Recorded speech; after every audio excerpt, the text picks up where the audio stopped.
Okay, well, guys, let me share my screen.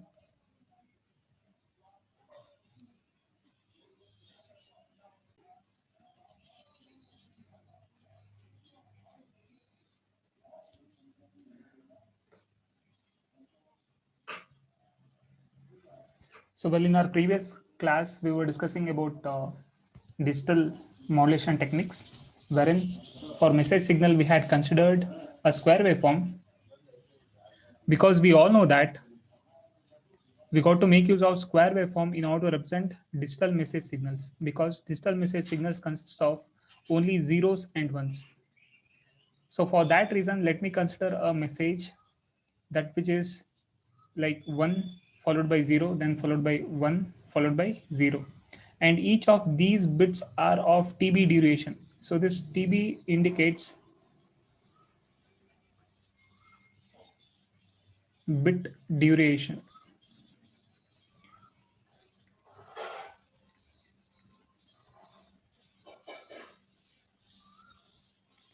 and each bit over here will be having energy equal to EB. So EB can be thought of as energy associated with each message symbol over here. So this is our baseband digital message signal, that which is represented as M of t, because this thing keeps on varying with respect to time. So here x-axis is equal to time. So because of that, this message signal is a function of time. And on the y-axis will indicate its amplitude value or will indicate its voltage value. So this is our message signal, digital message signal M of t.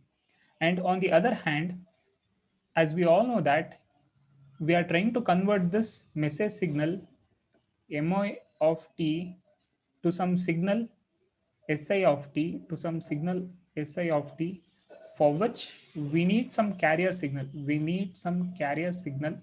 And here you might have seen in a lot of your textbooks that in order to do modulation, we'll make use of some local oscillator. From local oscillator, we'll make use of its oscillation. So that local oscillator in turn produces some sort of carrier signal, and that later in this session we'll get to know that that carrier signal is nothing but equal to our basis function phi j of t.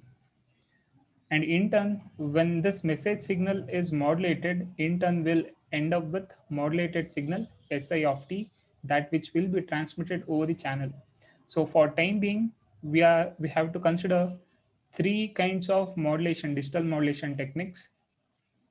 So this Si of t, if we employ amplitude phase shift keying, here message signal changes the carrier's amplitude, so based on its message. So here we can see that this is carrier signal. This is our carrier signal. So let's assume that this is equal to phi j of t, wherein AC indicates the amplitude of the carrier signal. So this is positive AC and this is negative AC.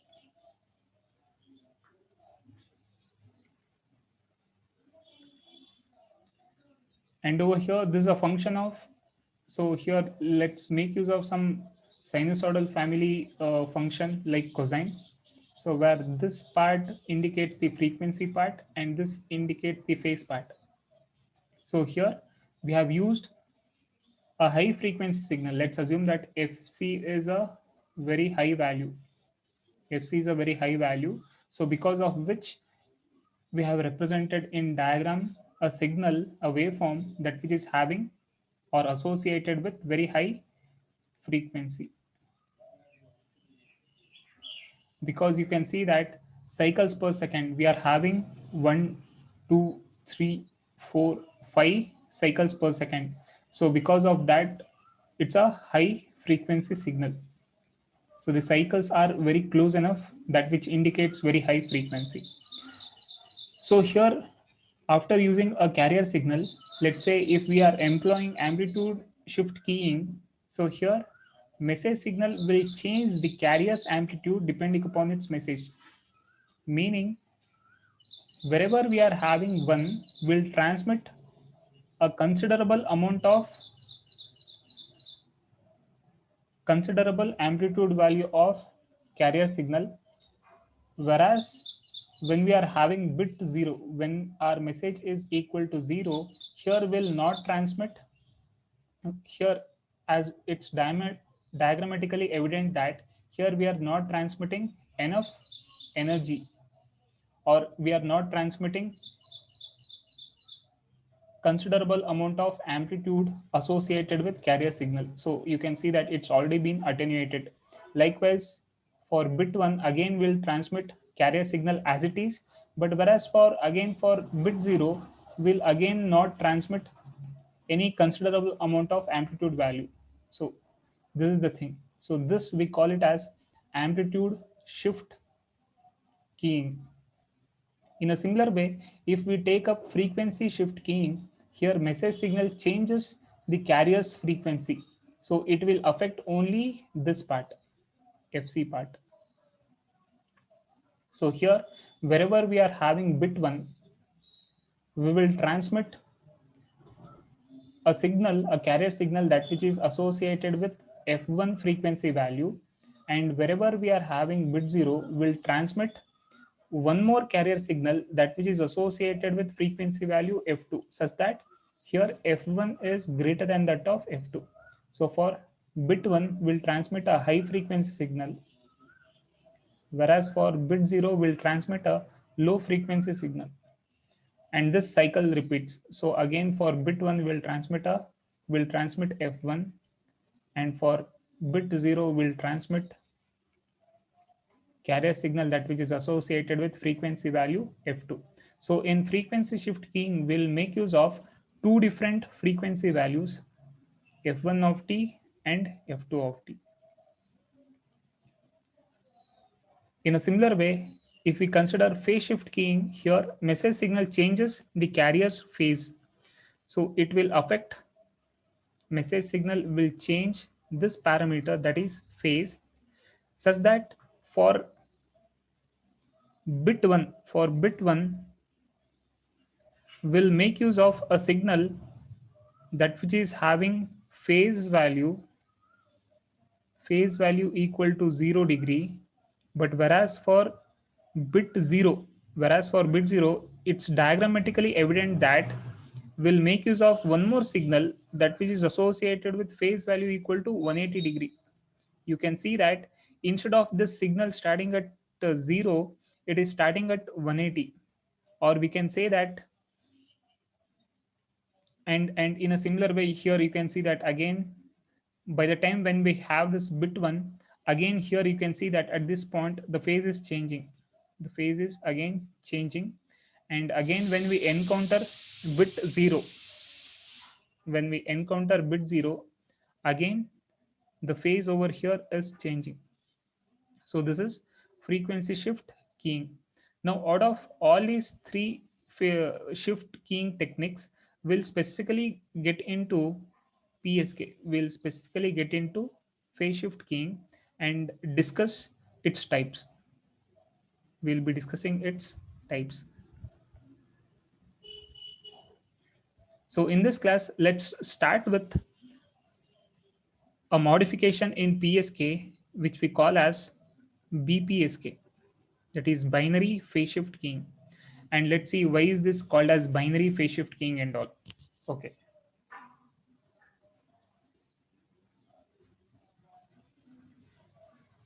So for binary phase shift keying, that which is abbreviated as BPSK, this is abbreviated as BPSK. Now let's see why is this specifically called as binary. Or I can divide this into by plus ARY, ARY. So by means 2. So by here means 2.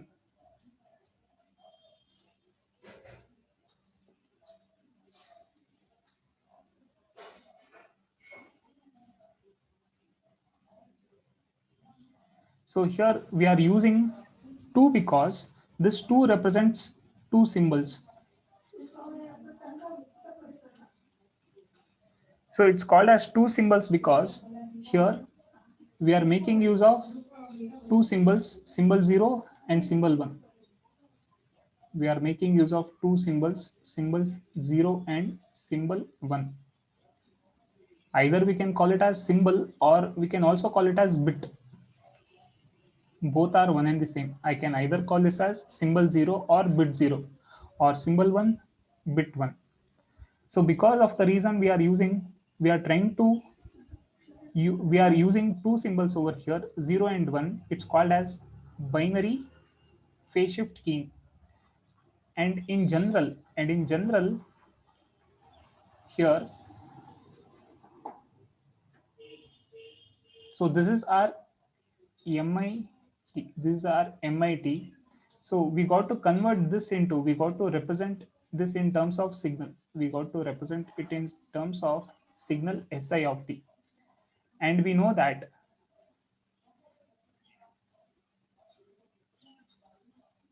and we know that this signal SI of t, that which we get, has to be represented in terms of vector. It has to be geometrically represented. Or let me explain you a general algorithm that which will be following over here. So under this module, we'll follow a specific drill or a flow chart. And let me first explain you that, and later we'll take up this BPSK and all.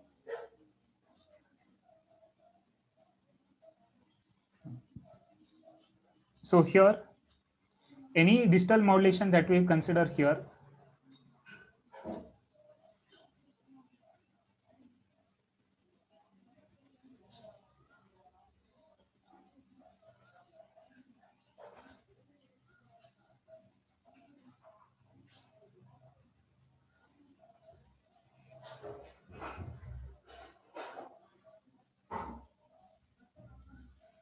has a specific order that which we are supposed to follow. The very first thing is signal representation. So first we got to do signal representation.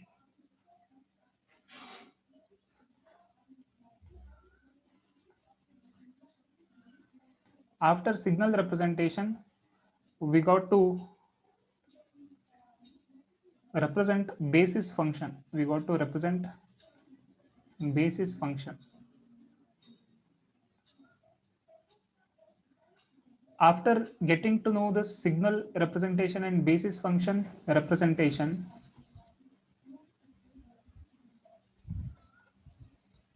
we'll combine these two. We'll combine these two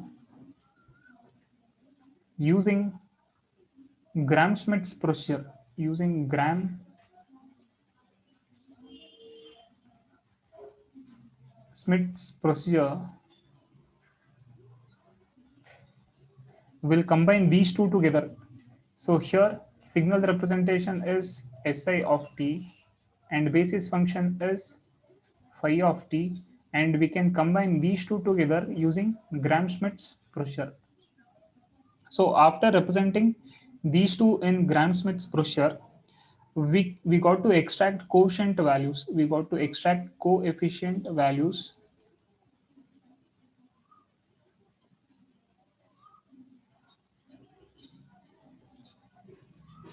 So let me try to rebrush up what is Gram-Schmidt's procedure. So back in Gram-Schmidt procedure, we did got to know that any signal SI of t can be written as, or can be expressed as, linear combination of n-dimensional basis function, that which is containing a scalar value or a coefficient value Sij into phi j of t. So here, after this Gram-Schmidt's procedure, we got to extract this specific content. So only when we extract this coefficient values, after extracting this coefficient values, we can convert, we'll use this coefficient value Sij to convert signal into vector form. Signal to vector form, or I can also call it as point form to point form. So after getting this vector or quotient, after getting this vector form representation or the point form representation, we can draw this constellation diagram. We can draw constellation diagram.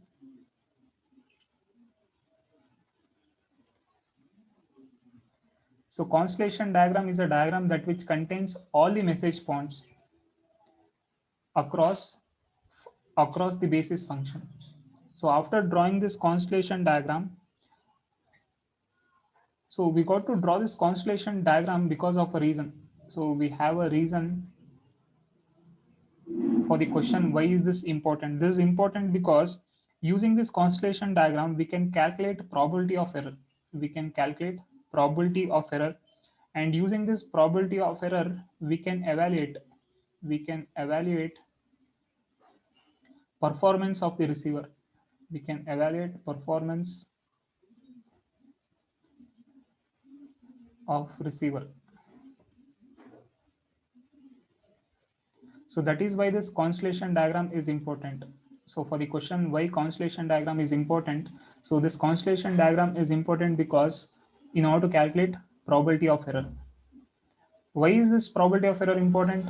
To evaluate performance of the receiver. So finally, after drawing this constellation diagram and finding out probability of error,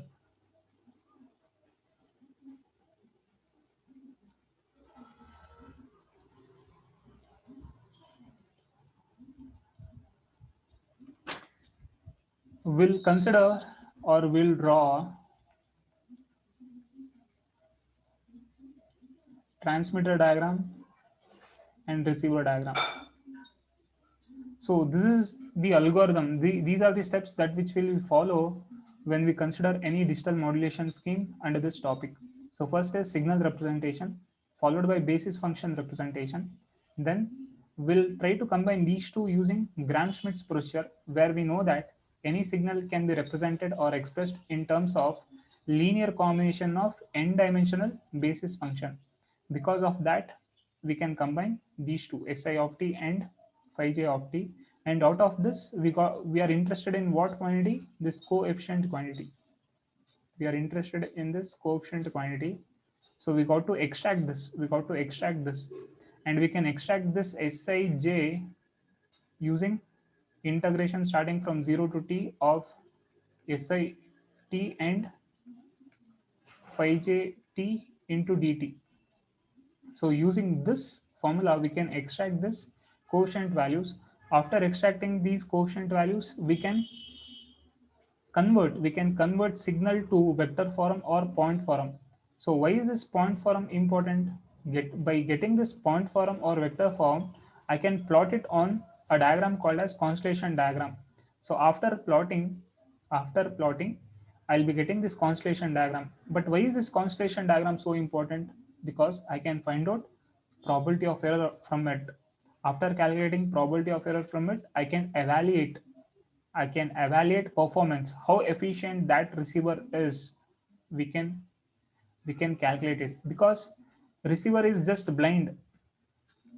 Receiver is not that intelligent. All it can do is it can make some calculation. It can estimate what is this m cap of t is all about. So by this we can estimate performance of the receiver. So after that, after calculating probability of error and all we got to do is draw transmitter and receiver block diagram.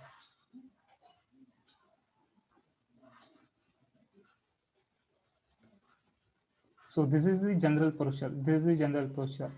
Now we are trying to discuss what scheme? We are trying to discuss binary phase shift keying, wherein we are having how many symbols? We are having two symbols, and this, because we are having two symbols, I is taking value only 1 and 2.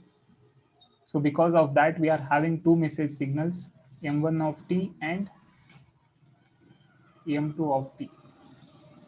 And these two have to be converted to signal form. So when these two are converted to signal form, we'll get it as S1 of t and S2 of t. And over here we'll represent S1 of t as, in general we'll represent it as square root of 2 into EB, where EB represents energy of that bit, divided by TB, where TB represents the bit duration, into cos 2 pi FCT. And in our previous class, we have already seen that what is this. So how we exactly landed on to this expression? We landed on to this expression square root of 2 into EB by TB because of this calculation.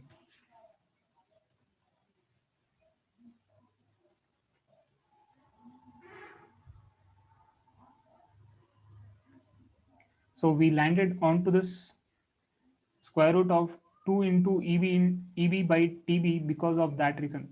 In general, we can represent it as any signal as S of t is equal to amplitude into cos omega t, and here amplitude can be expressed in terms of its RMS value as like this. Considering A to be maximum value, I can replace A with square root of 2 into A, root means square value, and if I take in this ARMS value inside of square root, I got to bring in this square, and this A square can be thought of as average power P normalized to 1 ohm. So ARMS can be thought of as equal to P, and in turn P is related to energy and time as E by T. So P is equal to E by T. So we have replaced this P with E by T over here. So because of that, we have got this. We have got this. So all you got to consider is,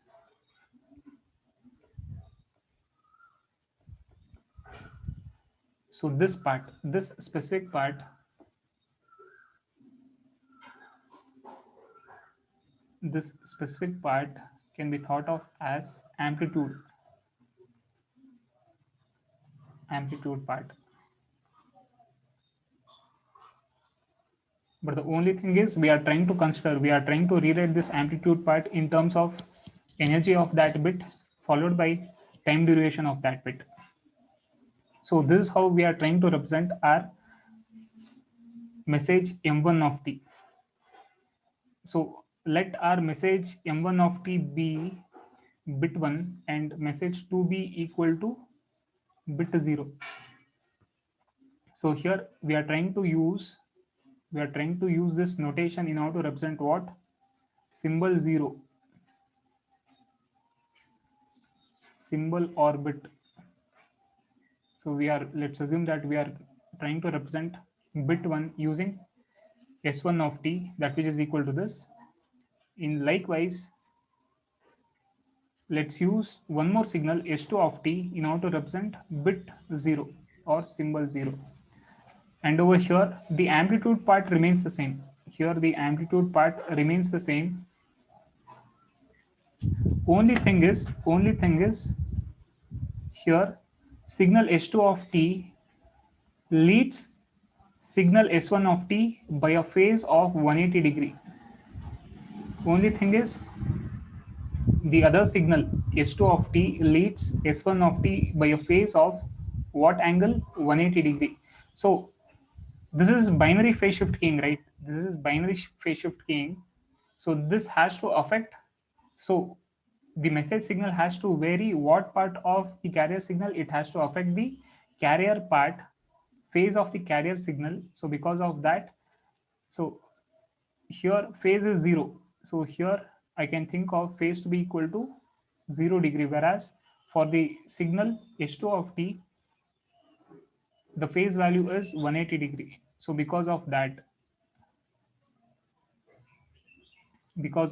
I can have it here as, so what is, so if I'm having something like cos theta plus 180 degree, to what quadrant will I be falling?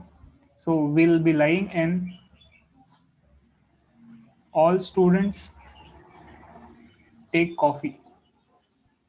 So some angle plus 180 degree means, so we'll be lying in this third quadrant. We'll be lying in this third quadrant where only tan is valid. Only tan is valid.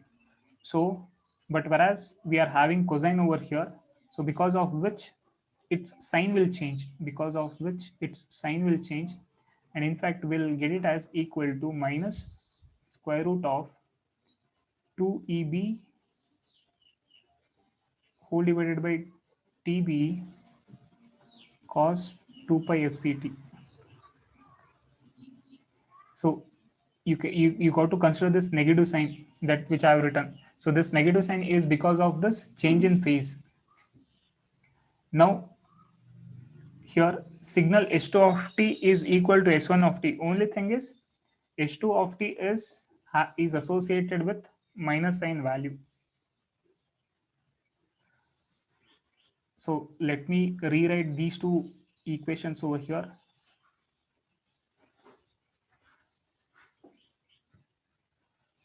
So S1 of t is equal to square root of 2 times EB by TB into cos 2 pi FCT. So here let me extract this square root of EB from this, or I can also rewrite this as square root of 2 by TB into square root of EB into cos 2 pi FCT. So only thing that I have done is I'm trying to dismantle this thing, whatever I have written under square root. So in turn, I'll be getting square root of 2 by TB into square root of EB. And over here, let me rewrite these two. Let me exchange these two such that I'll be getting this. I can write EB first, followed by square root of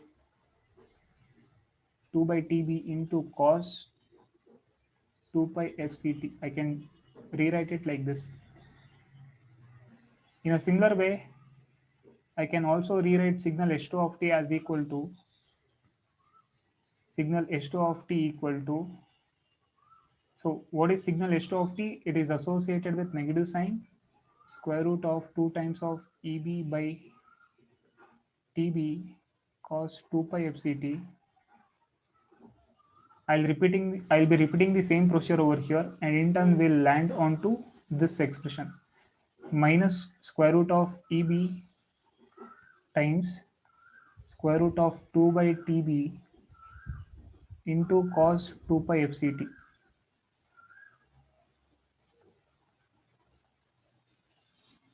So now the question is, why am I trying to rearrange it in this fashion is because of this reason. By now, we have represented what we have represented.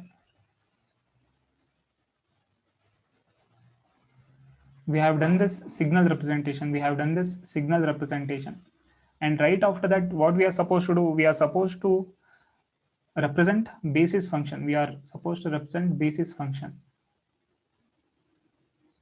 And later we got to combine these two using Gram-Schmidt's procedure.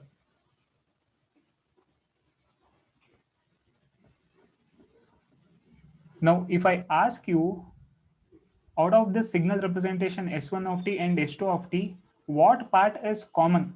What part of RHS is common over here? So that's our question. Now, if I evaluate this signal S1 of t and signal S2 of t, in both these two equations, this part is same. This part is same for both. I am specifically considering this part because of a reason. I am specifically considering this thing because of a reason. And that reason is, we all know that signal Si of t can be represented as linear combination of n-dimensional basis function. So we know this definition. And according to this definition, if I assume that n is equal to 1. Let's assume that n is equal to 1 and we are trying to represent I is equal to 1. So if that is so, what I'll get, because I value is equal to 1, I'll get it as S1 of t intern equal to, and as n value is also equal to 1, I'll get it as S11 into phi 1 of t. And by now we already know that this quotient value S11 is related to energy E1 in squared fashion. So that is squared value of S11 is equal to E1, or in turn I can also rewrite this as S11 as equal to square root of E1,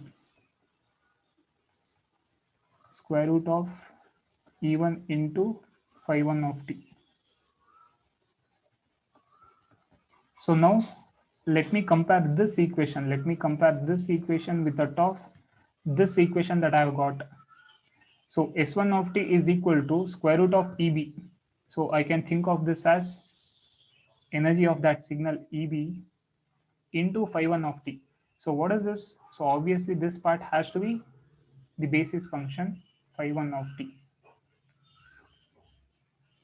So in turn, we can rewrite this as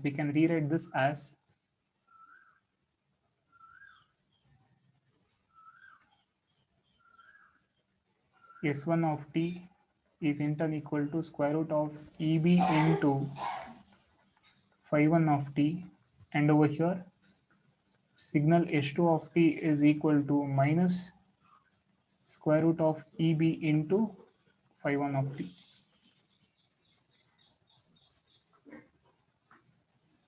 So having said that, here phi 1 of t basis function is equal to square root of 2 by tb into cos 2 pi fct. So this is the value for basis function. This is the value for basis function. And here only one basis function is enough. Only one basis function is enough over here. So here phi 1 of t is equal to square root of 2 by tb into cos 2 pi fct. And we may express signal in terms of basis function as like this. And in turn, because of this, we can have S1 of t as equal to plus square root of EB into phi 1 of t, or in turn, the square root of EB is the quotient value and the other signal. So this is, remember, we are trying to make use of S1 of t in order to represent bit 1, and we are using symbol 0 in order to represent signal S2 of t.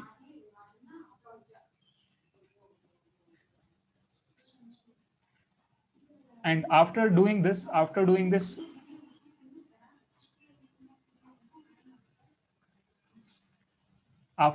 Gram-Schmidt's procedure, after applying this Gram-Schmidt's procedure, we have expressed signals in terms of this equation. Now let's try to extract this quotient value. Let's try to extract the quotient value Sij. So what two quotient values are we having here? We are having S11 as well as S21 over here. So let me extract these two values. Now in order to extract these two values, we'll make use of this equation.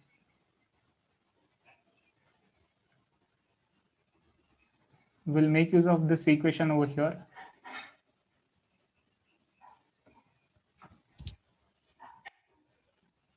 So quotient value S11 to calculate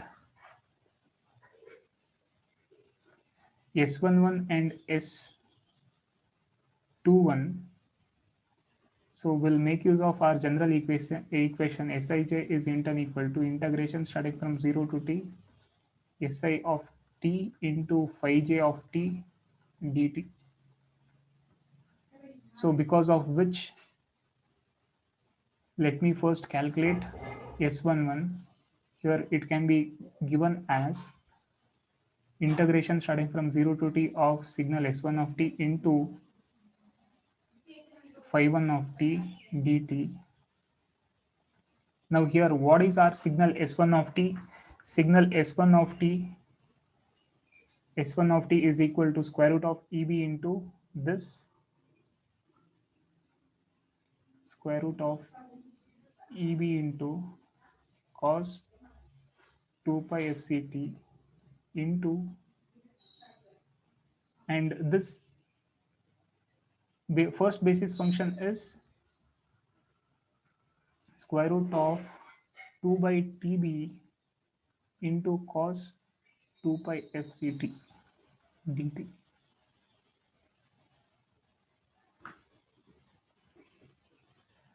Now out here I can take out this part as well as this part outside of the equation because this entire thing is constant.